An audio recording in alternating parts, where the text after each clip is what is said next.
नमस्कार. आज आपण एका अशा गोष्टीबद्दल बोलणार आहोत जी पीक व्यवस्थापनात खरंच खूप महत्त्वाची आहे. चला तर मग ॲमिनो ॲसिड मागचं विज्ञान अगदी सोप्या भाषेत समजून घेऊया. बऱ्याचदा असं होतं की आपण सगळ्यात चांगली खतं वापरतो, भारी कीटकनाशकं फवारतो, पण तरीही पिकाची वाढ अचानक थांबते. असं का होतं हा प्रश्न अनेक शेतकऱ्यांना पडतो. चला आजची सुरुवात याच मोठ्या समस्येपासून करूया. बरं, वाढ थांबल्याची लक्षणं तरी कोणती? पानं पिवळी पडायला लागतात, वाढ एकदम मंदावते, फुलं येतात पण फळ लागण्याआधीच गळून पडतात. असं काही शेतात दिसत असेल तर प्रॉब्लेम फक्त खतांचा नाहीये, खरी गोष्ट तर झाडाच्या आत दडलेली आहे. असं समजा की झाडाची स्वतःची पचनसंस्थाच बंद पडली आहे.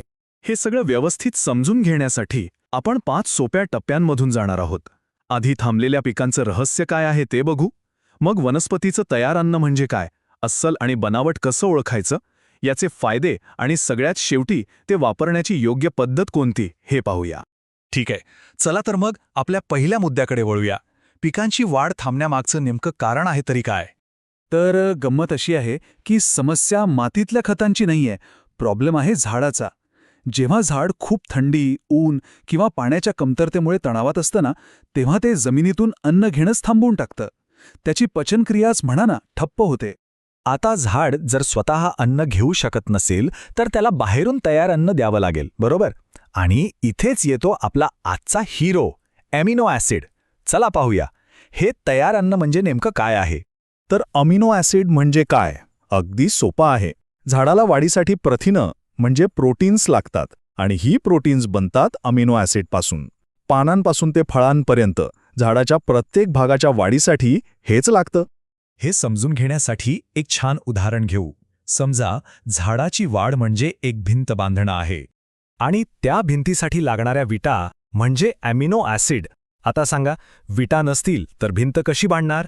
तसंच ॲमिनो ॲसिडशिवाय झाडाची वाढच होऊ शकत नाही. तसं पाहिलं तर झाडं स्वतःचे अमिनो ॲसिड्स बनवतात, पण हे काम खूपच मेहनतीचं आहे. यात त्यांची प्रचंड ऊर्जा खर्च होते. जणू काही त्यांच्या आत एक छोटा कारखाना चालला आहे. आणि इथेच खरी गंमत आहे. आपण जेव्हा झाडाला बाहेरून तयार ॲमिनो ॲसिड देतो तेव्हा त्याची ही सगळी ऊर्जा वाचते. मग ही वाचलेली ऊर्जा ते झाड वाढीसाठी, फुलं आणि फळं लावण्यासाठी वापरतं.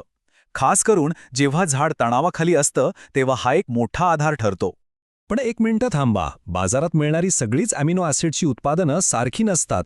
यात अस्सल आणि बनावट असा प्रकार असतो. मग खरं कोणतं आणि खोटं कोणतं ही कसं ओळखायचं? चला पाहूया. हे बघा, ॲमिनो ॲसिडचे 2 प्रकार आहेत, एल ॲमिनो ॲसिड आणि डी ॲमिनो ॲसिड. यातलं जे एल फॉर्म आहे तेच झाड वापरू शकतं.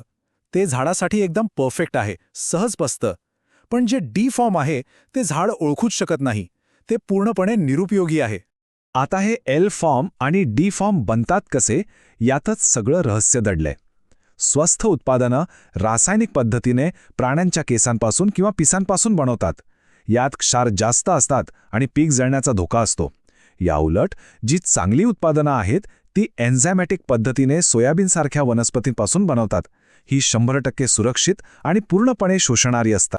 म्हणून पुढच्या वेळी खरेदी करताना लेबलवर 2 शब्द नक्की तपासा: एन्झायमॅटिक हायड्रोलिसिस किंवा वनस्पती स्रोतापासून बनवलेले.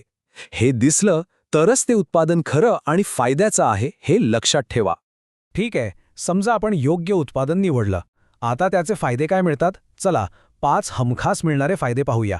पहिला फायदा, हे पिकाला तणावापासून वाचवतं, जणू काही चादरीसारखं काम करतं. दुसरं, थांबलेली वाढ पुन्हा सुरू करतं, नवीन कोंब फुटायला लागतात. तिसरं, फुलांची गळती थांबवते आणि फळधारणा सुधारते. चौथं, फळांचा आकार, वजन आणि चकाकी वाढवते. आणि 5वं, मुळांना मजबूत बनवतं, ज्यामुळे झाड आणखी चांगलं काम करतं. फायदे तर मस्त आहेत, पण हे वापरायचं कसं? योग्य पद्धत कोणती? चला आपल्या शेवटच्या आणि सगळ्यात महत्त्वाच्या भागाकडे वळूया. बघा, वेळेचं गणित खूप महत्त्वाचं आहे. याच्या वापराच्या 3 योग्य वेळा आहेत. पहिली, जेव्हा झाडाची फक्त वाढ होत असते. दुसरी, फुलं येण्याच्या साधारण 10 दिवस आधी. आणि तिसरी, जेव्हा फळं वाटाण्याच्या आकाराची होतात. ह्या 3 वेळी वापरल्यास उत्तम परिणाम मिळतात. आणि प्रमाण किती घ्यायचं? अगदी सोपं आहे. 1 लिटर पाण्यात फक्त 2 ते 3 मिलीलिटर. हे प्रमाण लक्षात ठेवणं गरजेचं आहे. आता एक सगळ्यात महत्त्वाची गोष्ट, हे कशासोबत मिसळायचं आणि कशासोबत नाही.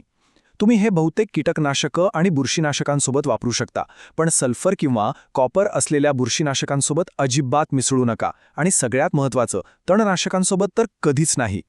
हे सगळं एका वाक्यात सांगायचं झालं तर असं म्हणता येईल की तणावातल्या पिकासाठी ॲमिनो ॲसिड म्हणजे आयसीयूमध्ये असलेल्या रुग्णाला ग्लुकोज देण्यासारखं आहे, म्हणजे थेट एनर्जीचा डोस, जेव्हा त्याची सगळ्यात जास्त गरज असते. तर हे आहे ॲमिनो ॲसिड मागचं सोपं विज्ञान. विचार करा, या एका गोष्टीमुळे खतांचा खर्च अर्धा आणि उत्पन्न दुप्पट होऊ शकतं. या तंत्रज्ञानाचा वापर करून शेतीत क्रांती घडवणं शक्य आहे का, याचा विचार नक्की करा.